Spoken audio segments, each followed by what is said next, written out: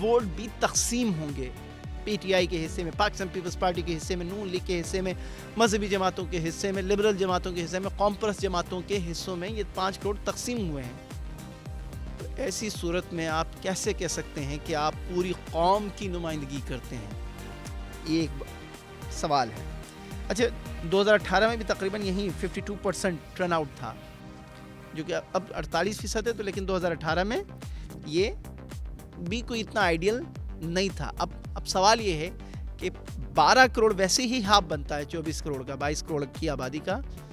کہتے ہیں 24 کروڑ سے تجاوز کر گیا ہے, اور کیونکہ جو مردم شماری بھی اس کے نتیجے میں 22 کروڑ کے قریب بتایا جاتا ہے کہ پاکستان کی آبادی ہے. ہاف 12 کروڑ رجسٹرڈ, جنہوں نے ووٹ رجسٹرڈ کروایا ہے. باقی عوام کہاں ہے؟ ایسا نہیں ہے کہ باقی جو ہے 18 سال سے کم ہوں گے, ایسا نہیں ہے. باقی دلچسپی نہیں رکھتے ہیں, اس لیے وہ اپنے ووٹ کو رجسٹرڈ کرنے کی ضرورت ہی محسوس نہیں کرتے ہیں. اس پورے سیاسی نظام پر وہ دلچسپی نہیں رکھتے ہیں, تو اس لیے وہ ووٹ کو رجسٹرڈ نہیں کرواتے ہیں. اب آئیے جناب, اگر جو ہو چکے ہیں ووٹ رجسٹرڈ 12 کروڑ, اس میں سے ٹرن آؤٹ ہے جناب 48%, 2018 میں 52%. اب 52% کا مطلب بھی ہاف, آدھے لوگ ووٹ کاسٹ کرتے ہیں. رجسٹرڈ ووٹرز میں سے آدھے لوگ ووٹ کاسٹ کرتے ہیں.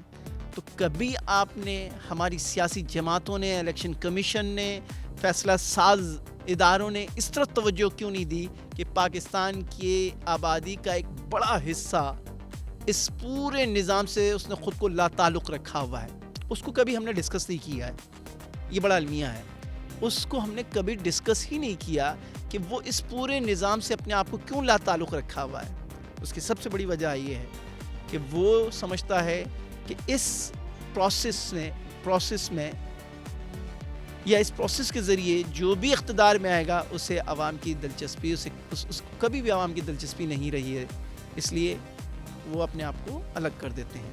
تو ہم جو انڈیکیٹ کرنا چاہ رہے ہیں, اصل ہم جس طرح اشارہ کرنا چاہ رہے ہیں وہ ہے ایک بڑی تعداد پاکستانی عوام کی جو اس پورے پروسیس سے خود کو انہوں نے لا تعلق رکھا ہے. نہ وہ عمران خان کے سپورٹر ہیں, کہتے ہیں نا پاکستان کی آبادی کا ایک بڑا حصہ عمران خان کے سپورٹر ہیں, عمران خان کو پسند کرتے ہیں.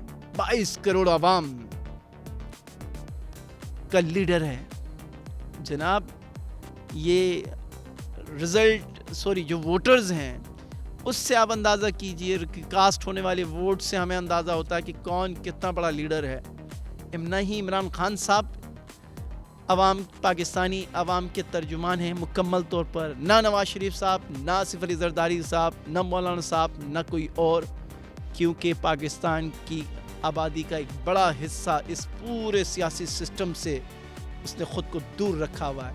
کیونکہ وہ یہ سمجھتا ہے کہ یہ ایک ایسا دلدل ہے, اگر اس میں خود کو شامل کریں, اس کے اندر گھسنے کی کوشش کریں, تو اس میں سوائے اس کے کہ ڈوبنے کے, بربادی کے, اسے کچھ نہیں ملے گا. تو توجہ کیجئے کہ قومیں بنتی ہیں مجموعی قوت کے ساتھ. جب آپ اتنی بڑی قوت کو اس پورے عمل سے لا تعلق رکھیں گے یا ان کا اعتماد بحال نہیں کریں گے, تو ہم ایک مضبوط قوم کیسے بن سکتے ہیں؟ صرف آپ 12 لاکھ رجسٹرڈ ووٹرز کی بنیاد پر ایک قوم کی تعریف کرتے ہیں, اس کے کردار کی بات کرتے ہیں, اور اس 12 کروڑ رجسٹرڈ ووٹ میں سے بھی کہ صرف آدھے لوگ اس پولیٹیکل پروسیس کا حصہ بنتے ہیں, یعنی جو کہ کچھ 5 کروڑ کے قریب بنتا ہے. 22 کروڑ کی آبادی والا ملک میں صرف 5 کروڑ لوگ اس پولیٹیکل پروسیس کا وہ اپنے آپ کو حصہ دار بناتے ہیں. اور وہ بھی جب ڈیوائیڈ ہوتا ہے پولیٹیکل پارٹیز کے درمیان, تو ہمیں واضح مقبولیت کا فیصلہ کرنا, سوائے کہ ایک کے مقابلے میں قدر بہتر, اس کے علاوہ ہمارے پاس کوئی ایسی لیڈرشپ نہیں ہے کہ جو یہ دعویٰ کر سکے کہ ہم پاکستانی قوم کی ترجمانی کرتے ہیں اور پوری پاکستانی قوم اس پر یقین رکھتی ہے, اسے پسند کرتی ہے, اسے ایکسیپٹ کرتی ہے. اگر ایسا ہوتا تو جس طرح میں نے ابھی اشارہ کیا ہے کہ پاکستان کی آبادی کا نصف سے بھی زیادہ اس نے اپنے آپ کو لا تعلق رکھا ہے. وہ نہیں جانتا ہے کہ نواز شریف کون ہے. وہ طبقہ پاکستان کی آبادی کا نصف سے بھی زیادہ نہیں جانتے ہیں کہ نواز شریف صاحب کون ہیں, زرداری صاحب کون ہیں, عمران خان صاحب کون ہیں, مولانا صاحب کون ہیں, دیگر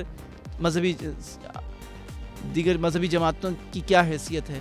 اس نے خود کو سیاست سے لا تعلق رکھا ہے.